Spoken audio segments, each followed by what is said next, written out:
You know, last week's episode, I shot one of the biggest bucks of my life, a buck that we called Wacky. Now it's my turn to film Chad. There's a couple of bucks showing up at a couple of spots. Depending on the wind direction, there's a spot that we want to get into and hunt called the Trap. And if we have a chance to hunt it, if we have the right wind, it could be good. Good things could happen.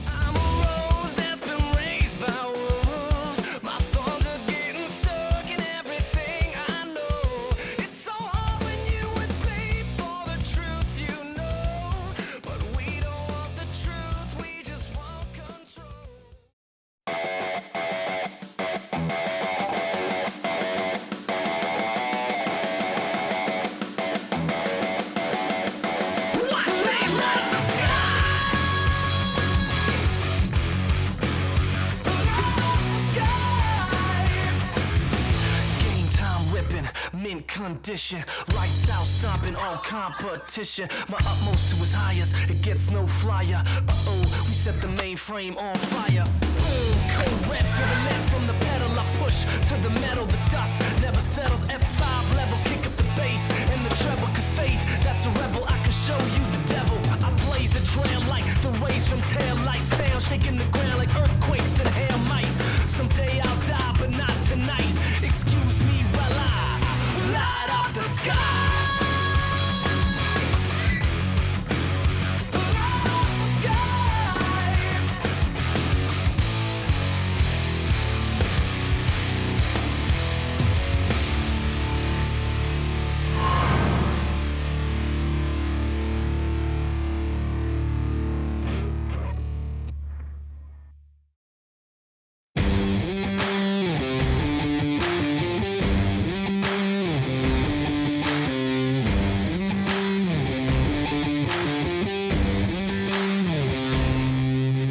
Well, on last week's episode, Scott harvested a gorgeous buck. Man, I couldn't be more happy for him for two reasons. He got one of the best bucks he's ever shot. And second reason, I'm in the hot seat now. It's my turn. Scott was hunting my main blind where he shot that deer. With all the coyote activity and everything that happened there, I was gonna hunt there, but not gonna hunt there now because it's way too much pressure. But that spot called the Trap that I hunted several years ago, man, we don't have any bad memories there. There's just something about it, man. Those deer just don't even know we're there. You know, we are waiting for the right opportune time to go into this spot, the Trap. It's a spot that we love. We've only shot a couple of deer there, but it seems like every time we sit there, something good happens, whether it's Chad or it's his son. I feel really good about us sneaking in there early, and you never know if this big buck will show up. If I go in there and the wind's right, and I get there in the evening and I get there early, I may be able to get this deer the first sit, just like we did before.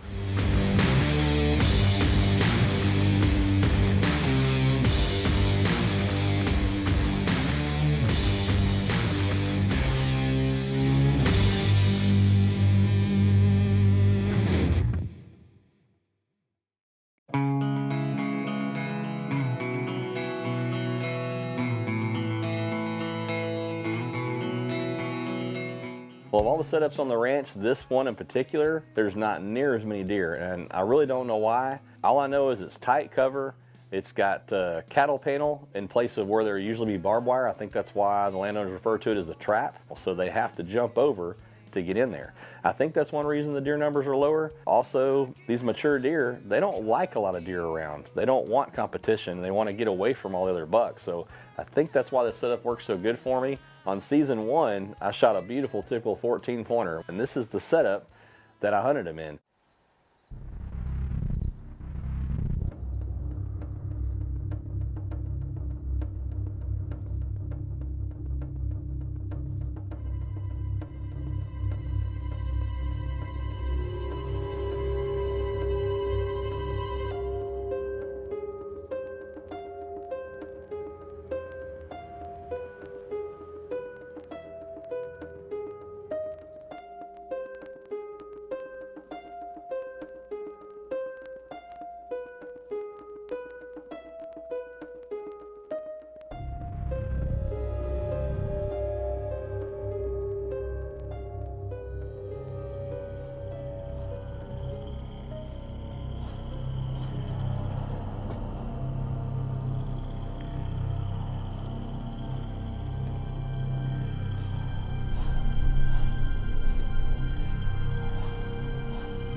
know, when you have success like we just had on the 14 point, I can tell you right now, it is hard to not hunt that spot for a while. But I give Chad credit. He made it a point for us not to go back in there and mess that spot up. He waited until another buck was showing up, a good buck that was mature, that his son could shoot with the crossbow.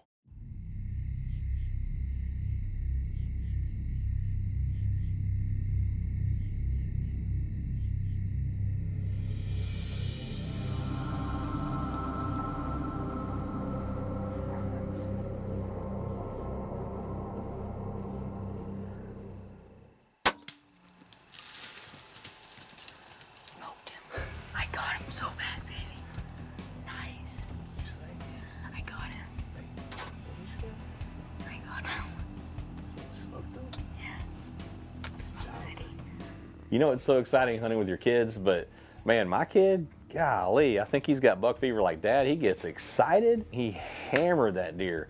I mean, the woods are so thick right there where he shot this thing, and it just piled right through the woods like there's no problem. There he is, there. All right, buddy. I sure got him. Look at that. Wow, That's what I've been hunting for. that's pretty, bud.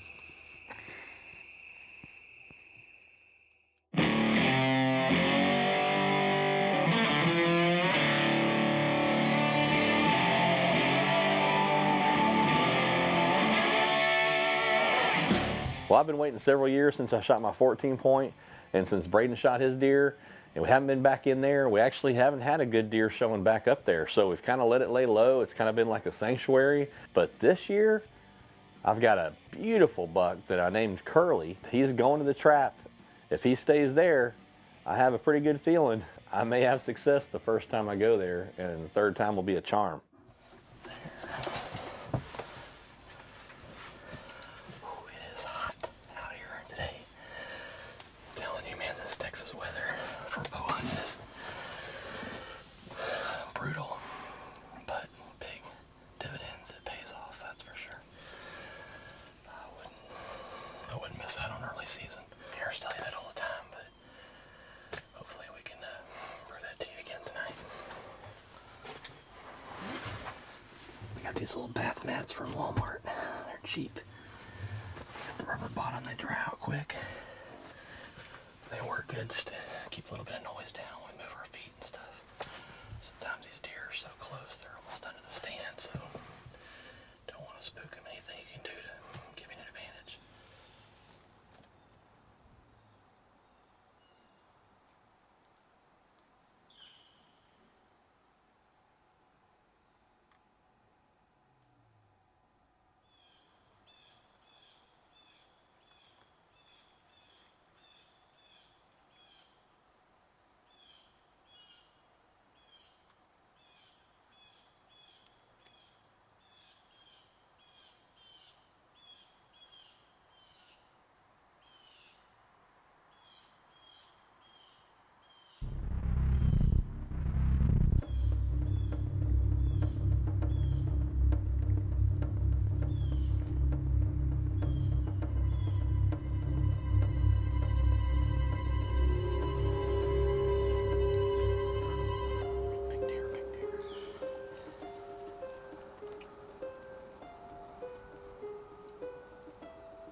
That's him. That's Curly.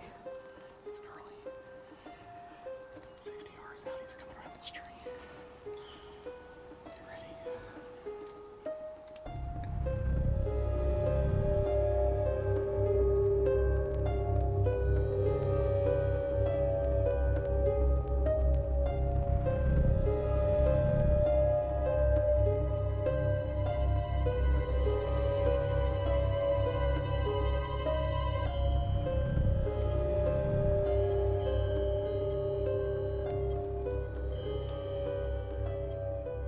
I see the buck that we're after, but he's held up a little bit, staging up in the brush.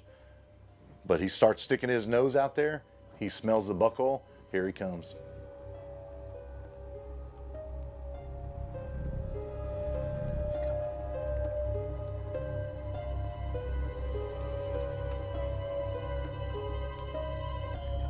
Push these toes out.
just got curly. Been a long time coming. I've been watching that deer since she was 3, 6 and a half. Man, this stand is unbelievable. Third time we got a deer. First, my 14 point 3 years ago, and then my son, and now I just sat here again 3 years later, and I got curly. Oh my gosh. Okay, well, our blind's right there. We shot him about 5 yards up. Found my arrow right here. It looked like we lost sight of him, but he was running low to the ground, and I think he went right down this little trail here. It's like a big runway right here. That's my best guess, is he's going down this trail.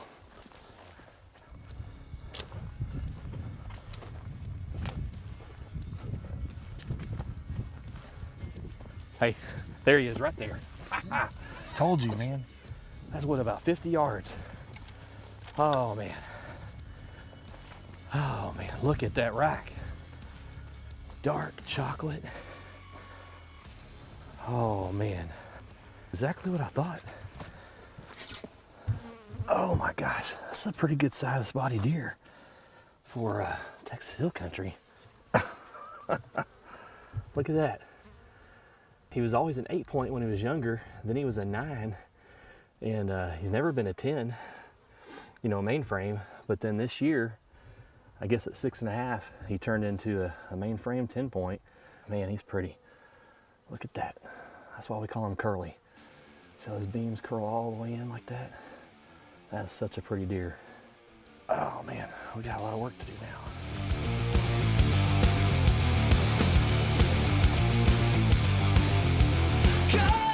It is hard to fight off the feeling of wanting to just go back into the trap and hunt it over and over again, because every time we've sat there, we've had success. But here's the thing, I give Chad credit.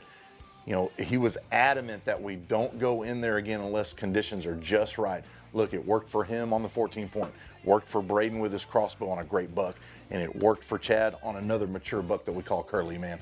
Unbelievable hunts. We did the right things. We were patient. And I guarantee if you do that too, it'll pay big dividends for you too.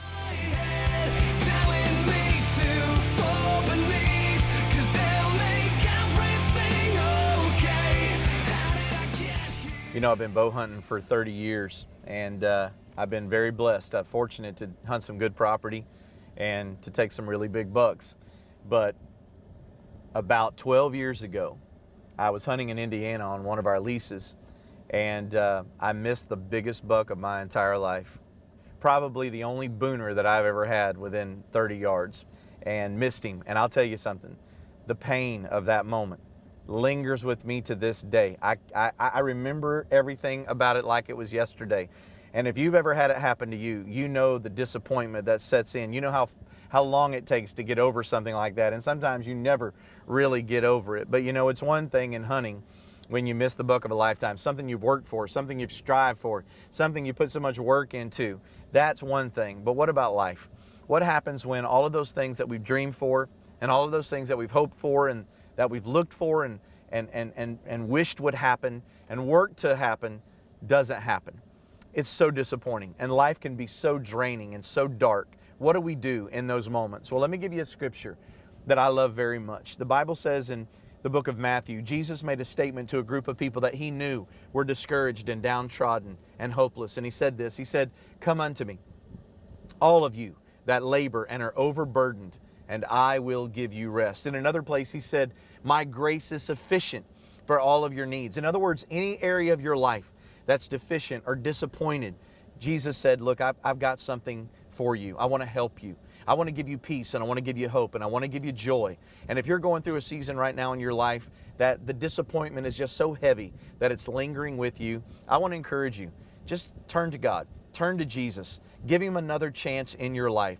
He really does love you, and he wants to help you with those disappointing things in your life. And when you bring it to him, he said, look, I've got grace that's sufficient for you, and I'm going to replace that. I'm going to give you joy, and I'm going to give you hope, and I'm going to give you peace. He really will. So if you'd like to know more about a personal relationship with God through his son, Jesus Christ, just go to elusivewildlife.com and click on that Moment of Truth tab. Cut me like those words you throw.